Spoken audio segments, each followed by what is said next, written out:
Même si on rêve de nature foisonnante autour de nos maisons, la majorité de nos cours gazonnés ont l'air de coupe-brosse héritées des années 80. Et puis on continue d'arracher ce qu'on pense être de la mauvaise herbe autour de nos plates-bandes de fleurs multicolores, tout droit sorties du Home Depot. Par où commencer pour réinviter les plantes sauvages sur nos terrains, même en ville? Voici l'histoire d'un urbaniste et d'un architecte paysagiste qui ont déposé les rouleaux de tourbe et pris le temps de réfléchir autrement le territoire.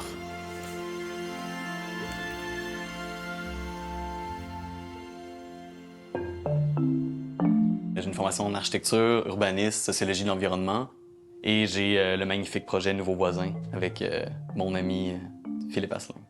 Je fais de l'aménagement paysager en contexte résidentiel, mais pro-biodiversité.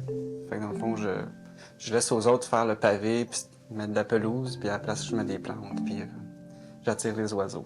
Ouais, voilà. On s'est rencontrés en name droppant, genre juste toutes les bands hardcore qu'on connaissait. Pendant comme 4 heures. Ben, tu sais, je peux parler du punk, tu sais. Allô, mon petit minou, qu'est-ce que tu fais? J'ai eu la chance d'entrer dans la scène punk. J'ai eu des bands jusqu'à tout récemment. Ça t'apprend à aimer le chaos, que les choses qui sont belles, c'est pas nécessairement des choses qui sont parfaites. Puis surtout, il y a un grand niveau d'autonomie, tu sais. Ce que je recherche aujourd'hui, grâce à ça, c'est plus nécessairement du monde qui crie, mais c'est clairement des punks qui ont pas un besoin d'attention, mais un besoin que les choses changent. On va dire que ça a commencé parce que j'étais tanné de faire de l'aménagement paysager en gros colon, au final. Tu sais, au lieu d'arriver avec des raisons très superficielles d'aménager, je me suis dit, ce serait quoi aménager pour la biodiversité, par exemple. Je suis tombé sur les données accablantes sur l'état de la biodiversité en général. Il y avait énormément de papiers et de documentation sur l'impact de la pelouse en Amérique du Nord. Fait qu'on s'est dit qu'on allait faire un organisme qui allait un peu amener des solutions, mais approcher le problème de manière globale. Puis on s'est donné comme idée très simple de transformer la culture de la pelouse. Puis on essaie de comprendre c'est quoi tous les freins, c'est quoi le nœud là, qui fait qu'on n'est pas capable de vivre la nature en ville et tout ça. Ce serait quoi les pistes de solutions pour justement un peu changer cette culture-là. J'en ai posé un crise du Borécoson, là. C'est vraiment une surface qu'on met de facto dans tous les projets. Moi, j'ai souvent la blague, ils ont inventé l'urbaniste en même temps que la tondeuse. T'sais, on a commencé à faire des règlements d'urbanisme en Amérique du Nord en même temps qu'on a commencé à être fasciné par la pelouse. Puis on n'a pas encore re-questionné ça. T'sais. On a hérité de règlements qui datent de cette époque-là, qui nous disent à quel point il faut être propre, puis vert, puis beau, puis quand on peut arroser, puis quand on peut pas. C'est ça. Tout. Fait qu'au final, t'as des immenses mers de gazon qui remplacent des espaces complexes. Les 2 premières années de Nouveaux voisins, ça a beaucoup été de jaser avec ben du monde. T'sais, on a jasé avec des élus, on a jasé avec des biologistes, on a jasé avec des institutions, blablabla. Ce qui est difficile, c'est que tous ces savoirs-là en horticulture écologique sont hyper localisés. Fait qu'on peut pas nécessairement dire « Hey, voici la solution pour le Québec ». Non, c'est une question de zone, c'est une question de climat, c'est une question de structure végétale puis de structure urbaine. Pour réussir la transition socio-écologique qu'on fait, c'est finalement être meilleur à verdir, puis c'est finalement verdir d'une façon qui est localisée, qui répond à un milieu, à un contexte puis à des besoins spécifiques. L'idée, c'est de se dire que certains milieux, qu'ils soient urbains ou ruraux, donnent des opportunités de contact avec la nature qui sont variées, un contact qui est authentique finalement avec la nature, ou sincère plutôt, puis pas avoir une nature finalement qui est pristine, puis qui est comme parfaite, puis qui est tondue à tous les jours. Et donc, on s'intéresse également à supporter les espèces, conserver des lieux, les laisser évoluer d'eux-mêmes sans une espèce d'entretien mégalomane. Puis aussi, encore plus loin, c'est l'idée de ramener des espèces clés qu'on appelle. Si tu les réintroduis, ils vont avoir un effet domino finalement bénéfique. Mais tous ces détails-là, qui évidemment, moi, me fascine, ça demande énormément de connaissances. Puis c'est là la différence. C'est-à-dire que c'est plus suffisant pour des politiciens de dire « Hey, on a planté 1000 arbres ». Le projet maintenant, c'est de se dire « Ben, c'était quoi ces arbres-là? Ils ont été plantés comment? Puis c'est quoi le couvre-sol qui est autour? » Des fois, on a tendance dans ces débats-là, je pense, d'innovation ou de mouvement citoyen, de s'emporter puis de dire ah oui, les citoyens, on peut tout faire ça. Plantons des plantes indigènes, enlevons la pelouse, etc., etc. Ce qui est le projet de Nouveaux voisins, essentiellement. Mais au-delà de ça, les villes, les gouvernements ont des responsabilités. Il faut qu'ils commencent à réglementer autrement, financer autrement. Que quand quelqu'un vient brasser un sol, quelqu'un vient construire quelque chose de nouveau, ben on leur exige finalement de dire ben non, tu vas pas remettre n'importe quoi, tu vas remettre ça, parce que ça réduit les eaux de chaleur, encore une fois, ça capte du carbone, ça contribue à la régénération des sols, ça fait tout ça. Fait que la fameuse règle de ton gazon peut pas être plus haut que 15 cm, ben ça, faut mettre ça à la poubelle, puis dire au contraire, si t'as du gazon, faut pas qu'il soit en bas de 15 cm, finalement, t'sais. Après ça, c'est une question d'échelle. J'ai l'impression que les citoyens ont un immense rôle à jouer sur ce qui leur appartient et ce qu'ils contrôlent. Ça peut être une ruelle, ça peut être un toit, un balcon partagé. C'est quoi l'espace que présentement tu n'utilises pas, que tu veux partager avec la nature? On s'intéresse notamment à ramener des plantes indigènes, à conserver des espaces naturels, entre guillemets, sauvages, comme par exemple le Champ des Possibles à Montréal. Le Champ des Possibles, c'est un espace qui était voué du développement, qui a été réapproprié par des citoyens. Ils ont changé le zonage, là, c'est devenu un espace vert. Puis si on y va, ben on voit de la végétation pionnière, des astères, des vergers d'or, de la tanésie, plein d'espèces, dans le fond, qui sont décrites un peu comme de la mauvaise herbe, mais au final, qui ont en masse une grande beauté, qui ont une grande valeur écologique, qui poussent là de manière non contrôlée. Puis il y a des chemins de désir qui sont faits avec le temps. Puis c'est génial. Il y a des biologistes qui ont fait le relevé de toutes les espèces qui sont là, puis c'est grandiose. Moi puis Phil, on a le rêve de se dire il en manque des pépinières de plantes indigènes, par exemple. Est-ce qu'on pourrait pas faire des tests puis inventer une bibliothèque de plantes où on donne des cartes d'abonnement au monde puis ils peuvent venir chercher leurs plantes indigènes en début, milieu de saison ou autre. Fait que ce n'est que le début pour que les projets arrivent. Là. À 500 km à l'est, dans son bas du fleuve natal, Véronique Rioupin se démène pour préserver les milieux côtiers. À Grand-Métis, M. Parisien l'a écouté et a mis le cap vers la régénération. On a acheté ici le chalet en 2016, moi et ma conjointe.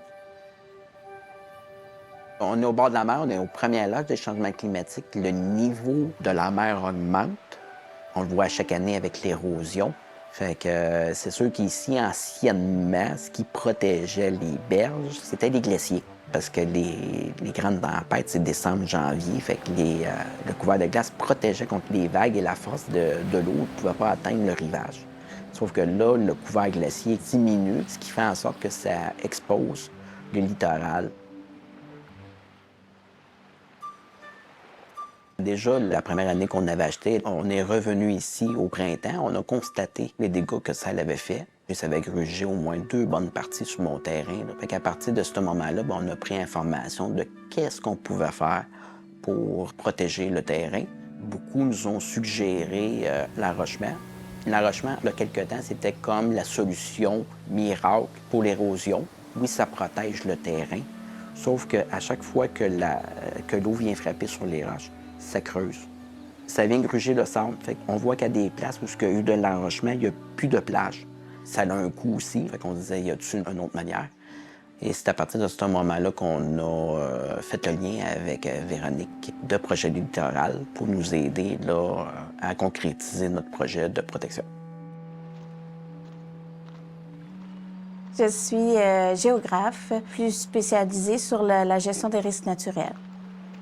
Fait qu'avec Projet Littoral, le gros de mon travail, c'est de produire des plantes de bord de mer, mais surtout d'aller jaser avec les citoyens, qui puissent sentir qu'ils ont un pouvoir d'action.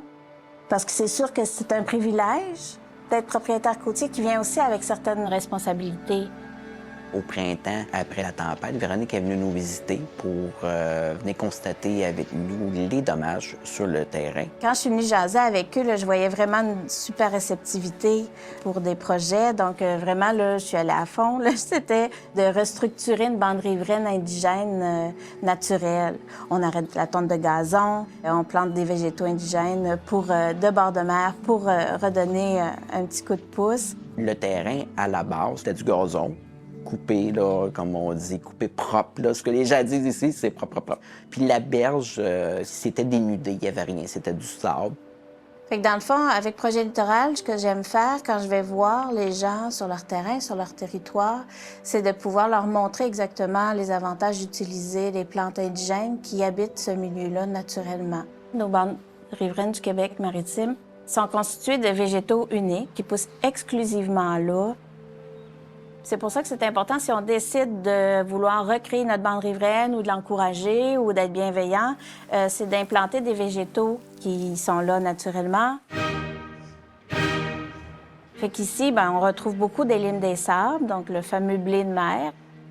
C'est une plante halophile, donc qui tolère le sel, qui aime le sel, avec son système racinaire, qui crée une grande toile d'araignée pour retenir les sédiments. Et les limes des sables, à chaque printemps, ressort, refait encore des nouvelles racines pour qu'à chaque tempête qu'il y a, la vague qui vient frapper n'endommage pas le terrain et ne provoque pas d'érosion.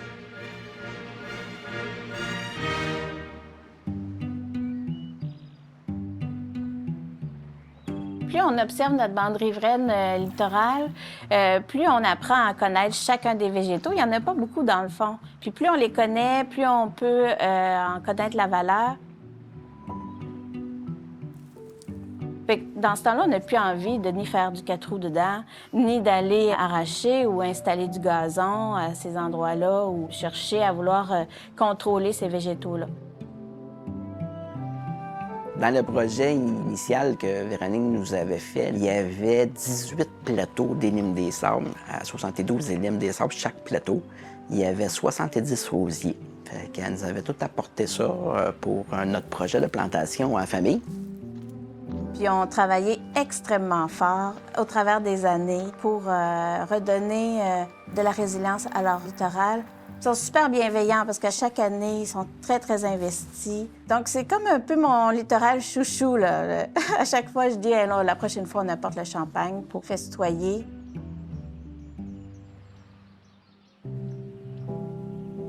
Dans le fond, notre littoral côtier, il appartient à tout le monde.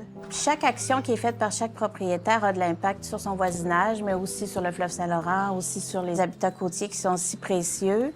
Dans le fond, c'est qu'il faudrait que chaque citoyen côtier puisse faire des choix éclairés. La technique de végétalisation, c'est sûr que c'est pas le chemin le plus évident. C'est à chaque année travailler, regarder, modifier, en rajouter. Je le vois que c'est encore marginal. C'est pas le premier choix qui est envisagé par les citoyens côtiers. C'est sûr que du côté voisinage, c'était un peu perçu le terrain pas propre, le terrain pas entretenu.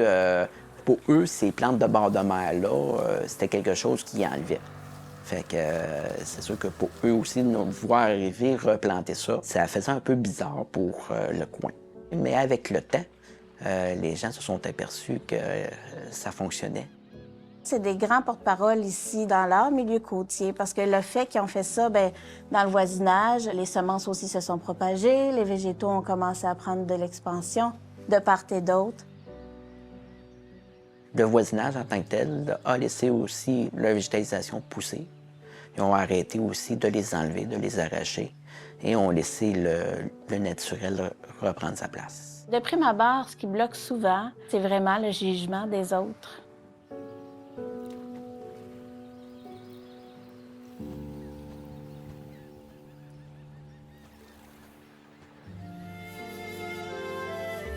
Remettre le règne du gazon en question, valoriser les plantes indigènes, il n'y a pas que les géographes et les urbanistes qui peuvent transformer le paysage. Et s'il fallait prendre plus de chemins de travers, repenser notre rapport au territoire, un jardin à la fois, questionner les conventions, prendre soin de sa berge, de sa ruelle, de sa boîte à fleurs, pas pour plaire aux voisins, mais pour redonner à la nature la place qui lui revient.